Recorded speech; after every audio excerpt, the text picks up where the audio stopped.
What's up, guys? It's Missy. I am back with another SimCity Buildit video. Today we are going to be doing a low-level Contest of Mayors walkthrough for the city Happy. He's level 29. As long as he does not unlock a regional map and he is below level 30, he can continue to play as a low-level CoM player. The technique for a low-level CoM player versus a high-level CoM player is that low-level CoM players do not do house upgrades as they are camping.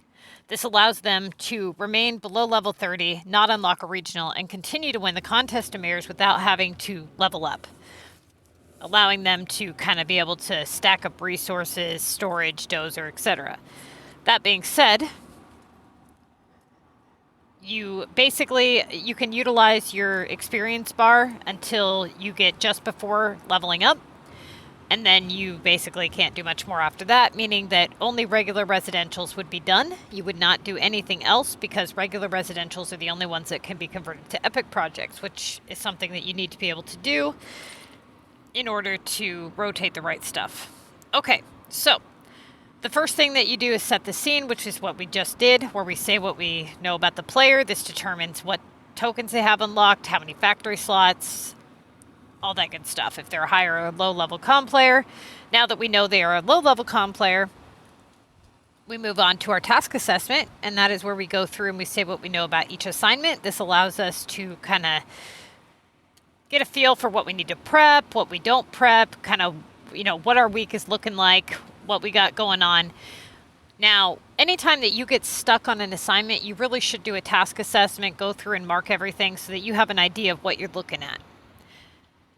Basically, a premium assignment, you would put the P, which premium assignment is a task that can be worth up to 3,000 points. Now, for a low-level player, we mark shop production and factory productions as premiums, even though technically they're not. The only factory production that technically is a premium is a 3,000 point electric. So, that being said, the next one is he uses L, I'm assuming for limited. So what limited means is that once you run out of whatever it is, you can no longer do that assignment. Now, war disasters, upgrades, those require war cards. So those are limited. Okay. Same thing with like beach expansions and mountain expansions. Epic projects, those are limited. Once you run out of residential homes, you have to upgrade before you can do another epic project. So you always want to be careful when you use any of your limited assignments. That being said, non-premium is the next one. Non-premium is a task that cannot be worth 3,000 points. Then we have the subcategory breakdown, which goes into main, which is main, which is marked as an M, and then we have rotatable, which gets marked as an R, and then NT for no touch /C for cancel. Okay. All right. Main task is a task that is worth 2,000 points or higher in your list. This is what you would mark as main because it is the first obvious choice. Usually there is 2 to 3 main tasks in the list, and then you would break it down out of your main tasks. Once you've done that, once all your main tasks are gone, usually once all your main tasks are gone or something that you cannot do, is when you move down to your rotatable options, starting with the one that has the highest value with the best opportunity, taking all other things into consideration that are also in the CoM math. Okay? So basically, our task assessment, we're going to go through each one and we're going to say what we know about it. So the first one is a launch VU for 3,000. Now, this one isn't necessarily the first choice because we also have another 3,000 point task below it that's faster. Okay? We can just get that done almost immediately. So I would probably do the war card instantly because it's the first. It's a task that can be done the quickest, and speed does matter. Obviously, we're going to move on to the VU right after unless something better comes in, which is unlikely.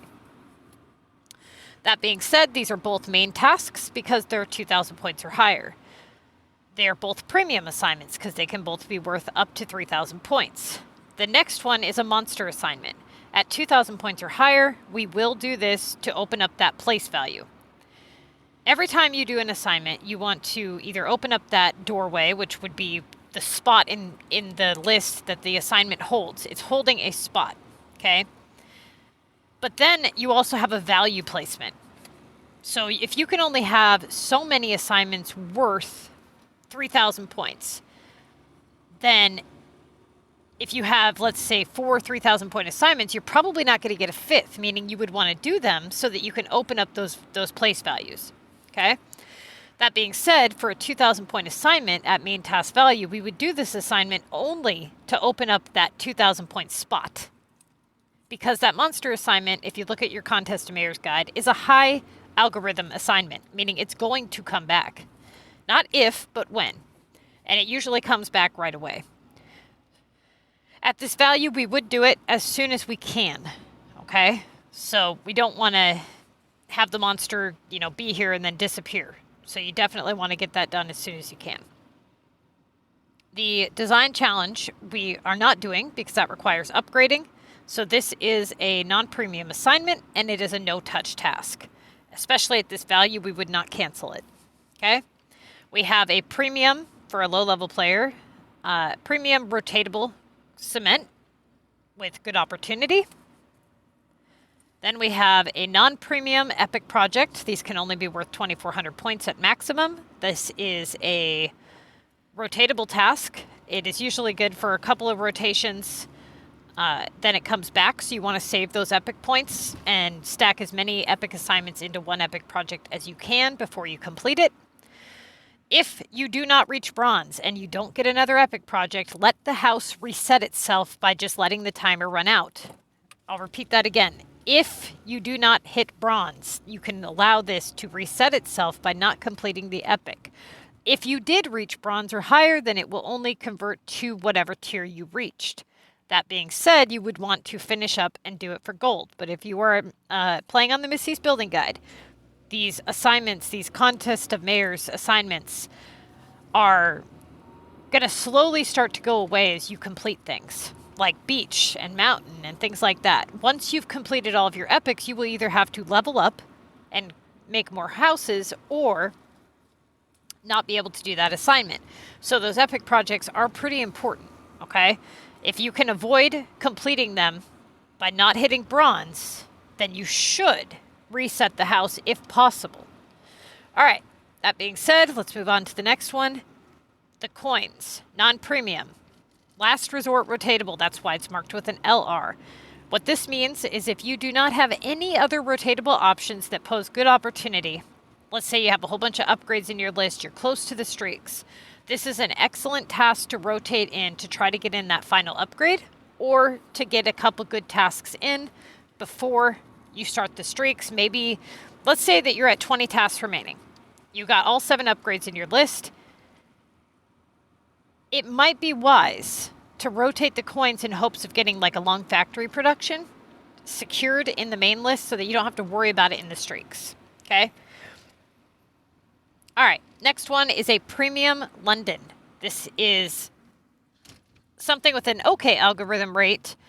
Do not pre-pack the boxes before you have all of the items that it is requesting, because if you pre-pack the boxes, you cannot request a new flight until you've sent that one out. All right, it is rotatable.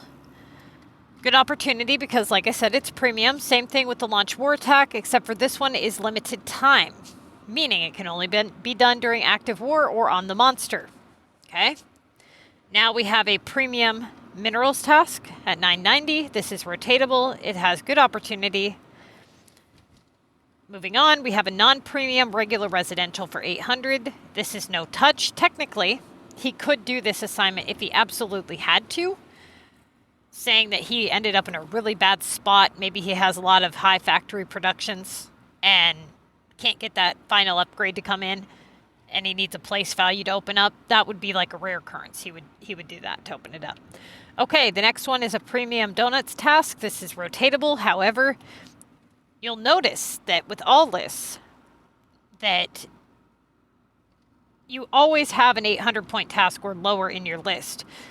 So if you end up doing both of your 800 point assignments, you will probably get an 800 point assignment in return. All right, First obvious choice, like I said, would have been the War Disaster because it's faster. Speed does matter. Okay? All right. It wouldn't have been wrong had he done the VU, but I definitely would have just done the war card. So this was correct. Now, he gets a 600 cargo in its place. That's not a good sign when you do one of your very first tasks and you get complete garbage in return. So, next one is a 3,000 point VU, which he does. Okay. Now, here is where he makes a mistake. So, here's what happened. This player usually does know what he's doing. So I have to assume that the monster was not there. Okay? Assuming that the monster was not here. Moving on with the next possible choice. It comes down to the 1,600 keys that just came in. The 1,300 cement. Let's go back and look at the bottom of the list here. And then he's also got the 1,200 epic, and then these two 1,000 point premiums down here at the bottom. So what his theory was that he's opening up a premium with good opportunity by doing this cement for 1,320, which is a little under what the keys are there for. Okay. Now at 1,600 points for keys, even though they don't bring good opportunity, they're holding that place value. Now, looking at his list and looking at the assignments that have come in, he has a lot of really low place values right here. We don't really want to reach down at the bottom just yet because that will likely result in a high upgrade. Okay? This is a technique that we use for high-level players where we wouldn't have rotated the cement, we would have rotated the war card. And that would have brought in a high upgrade more than likely. We don't want that to happen to a low-level player, though. So what we want to do is we want to clear out as many of the midway valued assignments before we do these. We want to stack up some low upgrades or upgrades in general before we rotate these out. That being said, if we were going to do the cement over the keys, it would be for pure opportunity, right? Well, the keys holding that 1,600 place value and having not been done yet, we don't know if they're going to continue to come back for that value. They will come back, but we don't know if they're going to come back for that value. They could come back for the 1,200 and then at least not be taking up that value. Being said, he's only a few assignments in. I would have went with the keys. Okay? So he does the cement and he gets VU for 2,000, which he had just done for 3,000. He gets it for 2,000. Okay, it's not being bad to him. Now he gets a delivery to Tokyo for 2,000, which he does. Then he gets a war card for 3,000. Tokyo for 3,000. Gingerbread for 1,950. Now he gets a 3,000 Paris. Now this is a problem. And I'll tell you why this is a problem. Remember when we talked about doorways? And I say that there are certain assignments behind each doorway? Okay? This specific doorway is being good to him. So rotating it early on without any upgrades in the list, it has now resulted in a 3K upgrade. Which is kind of a problem. When you're only 8 tasks in, you already have a 3,000 point upgrade sitting in your list. And that doorway specifically has been kicking him a lot of 2,000 and 3,000 point assignments. So leaving that to sit there like that may cause some problems. Now, we can't cancel yet because we don't know if upgrades are going to continue to roll in. So I would do the keys at this point. Try to get them out of the way, get them to come in for a lower value, see if it's going to smack us with another upgrade before we rotate one of these lower ones. And he rotates a lower one. Okay? And he gets a 2,250 on the Christmas shop. Now he gets a 2,000 repair, 3,000 VU, 2,200 on textiles. Now the downtime on this is pretty significant considering that he's already like a day into the contest. And he's only 12 tasks in. Can't afford to take that downtime. So I would go with the keys. And he goes with London. Okay. And he gets a 2K Tokyo, 2K VU. Noticing a pattern here? They seem to be kicking him 2K airports and VUs, alternating until they smack him with something horrible. 3K, 3K, 2K, like I said. Now he does the monster because it's there. And he gets hit with another 3K upgrade, like I was worried about. Okay. This is not good. That's why I would have done the keys. You got to open up some of these value points. Okay. So now he takes downtime for the textiles. Then he does Tokyo. Gets his legendary. Now he gets the monster back like we knew was coming back around. Now here's nails. VU. Okay. Tape. Now we've got the repair here for 1,600. Okay, so now we've got 2 upgrades for 3,000 points. We're 14 tasks away from streaks. We only have 4 of the upgrades that we need, so we need 3 more upgrades. We haven't worked a whole lot of other doorways. We've got 1, 2, 3 assignments that are always here in the list that are going to stay, which would be the repair, the keys, and the monster. So of the repair and the keys has a higher chance of coming back for 2,000 points or higher and has a less algorithm rate than repair. It usually comes back in less rotations than repair, but for when it does come back, it usually comes back for more. So we would want to go with the keys over the repair if it comes down to it. Now, at this point, he's choosing between keys, epic, coins, which is almost always in the list, minerals, and donuts. Now he finally does these keys.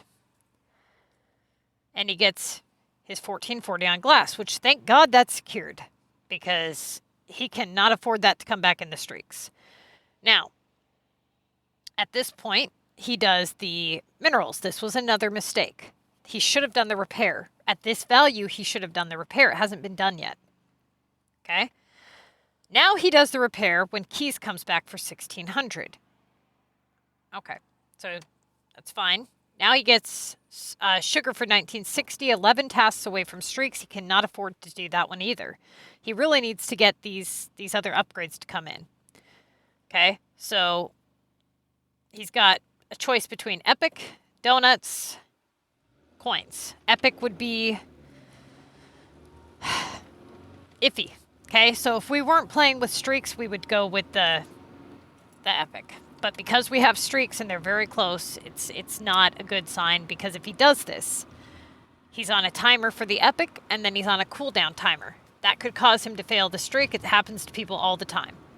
So we want to try to avoid that. That being said, it comes down to either trying to rotate the keys and the repair again, or going with the cargo or the donuts. Okay? Because coins is a last resort rotatable option. We're not quite to that point yet. Now, if it was me, because of the value on the donuts and the cargo, and the fact that we still need 3 more upgrades, and those are such low value, they could kick back a really high upgrade, which we really don't need that to happen, because that means less likelihood of having high valued tasks to come in the streaks. I would rotate the keys again. And he does donuts. And now he gets a 1650 on the Christmas shop, and he gets his 2,000 point upgrade, like I suspected would happen. Now, the problem is now he's doing keys, like he should have done to begin with, right? Thankfully, the upgrade did come in with a high value, but not like super high, but it is still taking up that main task value, which, you know, at this point, we just really do need to have them come in. So he does the keys, and I don't know what he got because I didn't see him do the repair for the second time. So I'm not sure what happened here, because now he's doing cargo. What the hell happened? Did you do repair or something? You did repair. I thought it came back.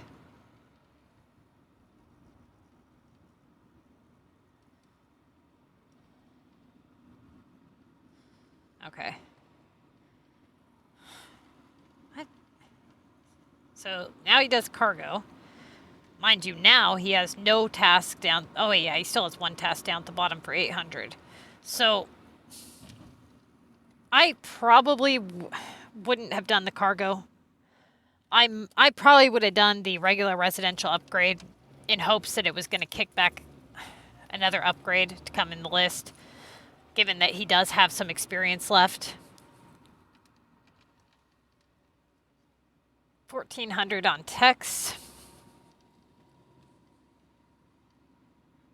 So now, coins is what I would rotate. Okay. Does coins again.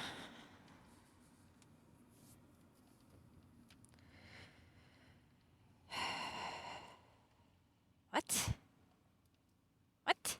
What did you do that for? Doesn't even make sense.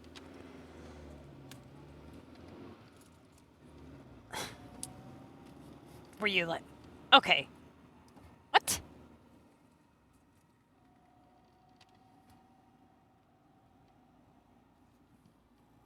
Three days, 2 hours. Let's go back.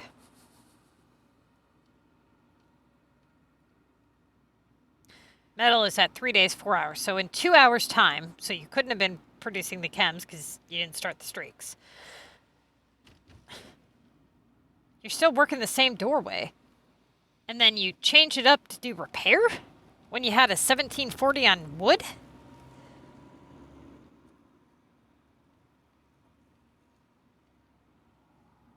Now he starts the streaks without trying to get that final upgrade to come in. Because he ran out of chances. Okay. 1,650 on gingerbread. Let's see, 1,500 on coins, 2,000 on keys. Ouch. And this right here, ladies and gentlemen, is why you need to move quickly. Because for a low-level player, that's 2 rounds of electric. Ouch.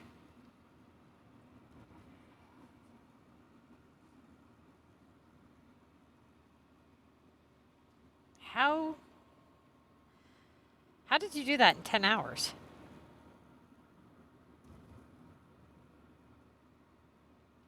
How the hell did you do that in 10 hours? Do you get video ads still or something? Okay.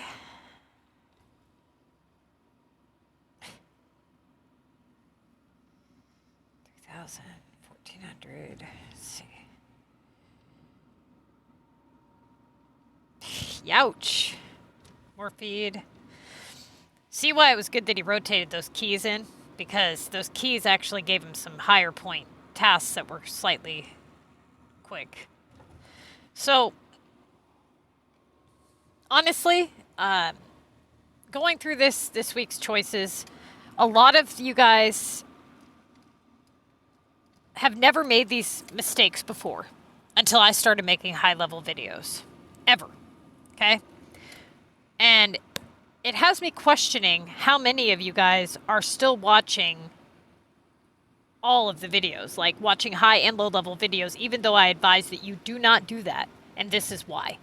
Because high level players play like that. They would say, okay, cement cannot be worth 3,000 points, and that a 1,000 point assignment, the game's going to try to level me out. So it's probably going to kick me a 3K assignment in return. That is a technique that a high player uses to bring in high upgrades. If you can't do them, that's only problematic to low-level players. This is why I tell people do not watch low-level videos if they're, or high-level videos if they're a low-level player. It will only confuse you because you'll take the risk and you'll say, but what if it doesn't come in as an upgrade and it comes in as something else? A different 3K assignment. But the problem with that is more often than not, it comes in as an upgrade. And when it does, for a low-level player, it causes you to have to cancel, which means even less points available to you. Now, I've seen more people make this same mistake as a low-level player than I've ever seen in the last 10 months of training. And it's the same time, matches up with the same timeline of me making high-level videos. If you're watching high-level videos, you should not be playing with that technique at all. Okay? So, basically, if you were to do the contest to mayor's math towards the cement and the keys, opportunity is higher on the cement in terms of just opportunity, but the value opportunity is higher on the keys. Okay? That being said, then we move to the history. The history of the keys hasn't been done yet. The other options in the list to compare that to, if we were going to take the value difference of about 300 points for the cement versus the keys, then we would look at the 300 value difference of the cement versus the 1,000 point premiums at the bottom. And there was a reason why we chose not to do that. You need to look at your list as a whole. You need to look at your values. How many values do you have in your list in total? Now, it used to be that you could only have about 4 2,000 point tasks and 2 3K tasks. They had changed that when they added streaks. Now I've seen up to 5 3K tasks, but that's extremely rare. I see at the most, really, frequently, I see about 4 3K tasks. So if you have, let's say, 2 or 3 of them taken up, you can pretty much conclude that you're not going to see a list with all 3 and 2K assignments. There has to be some kind of a combination of values. So when you look at your list and you start breaking it down into categories and you say, okay, I've got these assignments that I can't touch, and I'm going to put these over here. Now, of those assignments, I have these values taken up. I don't have any room for these values to come in or these assignments to come in. So you have to look at the combination of assignments possible that could come in, and then you look at the repetitiveness of each assignment. If you're in a loop, for example, this week, you got a lot of VU assignments. So you could pretty much conclude that you're probably going to get VU a lot this round, right? And it's going to continue to be that way. That being said, if you would have had VU come in for 1,000, it would have been foolish not to rotate it because you've had it come in so many times for more than 1,000, right? So you have to look at the history of your assignments, the assignments you have in your list as a whole, the things that you cannot touch, and your values. Then you have to look at, okay, if I rotate this value placement with this specific doorway, what possibilities do I have for it to come in, and what is the likelihood of those possibilities? Now, if the likelihood is that if your possibility is that you have like 5 upgrades you still need to get, and you have a majority of your list being taken up of assignments that are below 1,500 points, then it stands to reason that you have a really good chance of a high upgrade to come in, right? The lower the value that you rotate, the higher the value chance you have in return. So you have a high chance of getting a high value task and a high chance of getting an upgrade. You rotate something like that, that's what's going to happen, more than likely, right? So to lessen that possibility, you rotate something of midway value like the keys in hopes that it brings in a midway valued upgrade at best or some other mid or high assignments. And then after you've worked a couple doorways, you've stacked up some upgrades, then you go and rotate your other options. Okay? A lot of you guys have had a lot of trouble rotating in your upgrades the last few weeks, and this is the one thing that I've noticed with everybody is that they're rotating the wrong thing. Now, if keys had already been done and the list was set up differently, then we would be considering it differently. People try to create scenarios in their head and then say, okay, in this scenario, this was the answer. Therefore, if this was the answer in this scenario, then it has to be the answer in every scenario thereafter when comparing these two assignments. And that is not the case at all. Every scenario is different. Everybody's level is different. The possible assignments are different. The prep is different. The history, each week has its own set of assignments that come in more often than others. Every single week is different and every single scenario is different. And there are so many things that you guys need to look at and you're just not. All you're really looking at is value and opportunity. And sure, that'll get you some wins when you're playing against people who don't know what they're doing. And that'll even get you a decent score half the time. But if you want to play really good, like really, really good, and have it be, you know, something that you can continue to utilize and win all the way up to level 99, then you have to learn how these breakdowns work. You have to really pay attention to every little aspect and start doing the contest of mayors math. All the CoM math is basically a breakdown of subcategories for you to use as a process of elimination to determine which is the best assignment to pick based on all of those categories. Now, like I said, you can use the two categories of just value and opportunity, and it will get you a decent score. But if you really want to be efficient 100%, you have to look at all categories. So anybody here who doesn't really know how to CoM math works, you guys should rewatch those videos, okay? And you really should pay more attention to the things that are not in your list. Because ultimately, the things that are not there are the things that have the possibility to be there. People only look at what's in front of them, not what isn't in front of them, what could happen. Okay? So, look at everything, even the things you can't see. For example, the electric coming in. Being your level, I would have prepped electric, knowing that it's not in my main list, so I'm looking at what's not there so that I can prep. Maybe that's what you did. Maybe that's how you did that assignment in 10 hours. Great. See my point? You have to look at what isn't there.